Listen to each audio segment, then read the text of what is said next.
Bonjour à tous. Comme nous sommes encore en pleine période et saison des fraises, je vais en profiter pour réaliser un bon tiramisu à la fraise.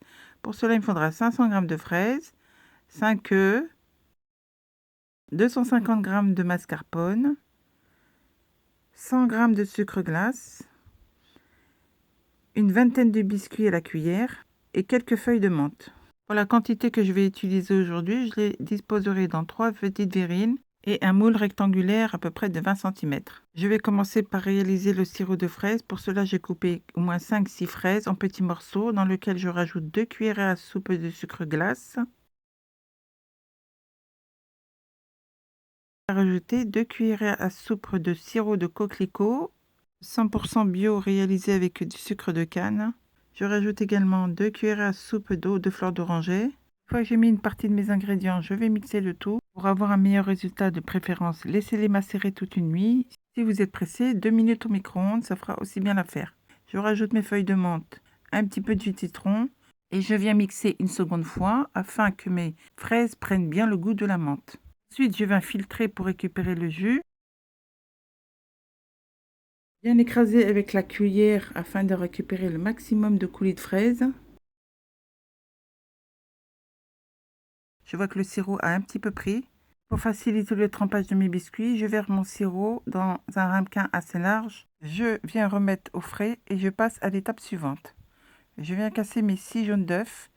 Je rajoute ma mascarpone et les 80 g de sucre glace. Conseil, pour que vos tiramisu tiennent le mieux, vaut mieux utiliser du sucre glace que du sucre ordinaire. Ensuite, je vais battre pendant 3 à 4 minutes au batteur électrique.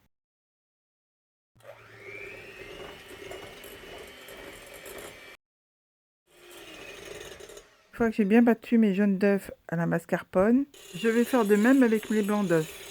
Je vais rajouter une petite pincée de sel et je vais les battre pendant 4-5 minutes afin d'obtenir des œufs assez fermes. Maintenant que j'ai obtenu mes blancs d'œufs assez fermes, je viens incorporer la moitié de mes blancs d'œufs à ma préparation de mascarpone et à l'aide d'une spatule, je mélange délicatement sans trop casser mes blancs d'œufs. Vous aurez tous les ingrédients et les liens en bas de ma vidéo. Pour ceux qui le souhaitent et qui ont aimé, n'hésitez pas à partager. Pour les nouveaux abonnés, retrouvez-moi sur ma chaîne YouTube ou les réseaux sociaux Les Recettes de Saba. N'hésitez pas non plus à laisser vos commentaires et pour ne rien rater, n'oubliez pas de cliquer sur la petite cloche de notification. Je vais passer à la dernière étape pour le montage et le dressage de mon tiramisu. Là, j'ai mis mes dernières fraises qui restaient de côté. Je fais tremper mes biscuits dans mon sirop, mais très rapidement. Il faut que le biscuit reste assez croquant. Je dispose mes biscuits au fond de mon moule.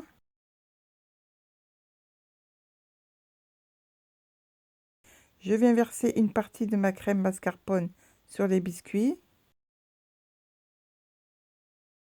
Je coupe mes fraises en deux, je les dépose délicatement sur ma crème mascarpone. Vous pouvez aussi bien remplacer vos fraises par d'autres fruits comme de la mangue, de la poire ou tout simplement faire un coulis de fraises et verser délicatement sur votre crème mascarpone. Je continue avec une deuxième couche en disposant les biscuits, la crème et je finis avec mes fraises en garniture. Sont pressés et qu'ils n'ont pas le temps, vous pouvez en préparer d'avance, les mettre au congélateur et les sortir 3 à 4 heures avant de les servir. Je passe à l'étape suivante en procédant de la même manière. Je dispose un biscuit au fond de chaque verrine. Je verse une première couche de crème.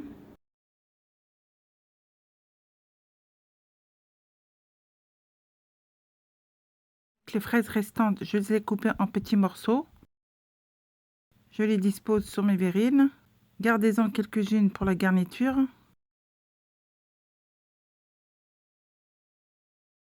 Finis avec une dernière couche de biscuit, la crème et quelques fraises en garniture. Il n'est plus qu'à les mettre au frais pendant 6 à 12 heures avant de les servir. Voilà mes amis, j'espère que cette petite préparation de dessert vous a plu. Si vous voulez en découvrir d'autres, je vous invite à vous rendre sur la chaîne YouTube Les Recettes de Saba. Et je vous dis à très bientôt pour des nouvelles recettes.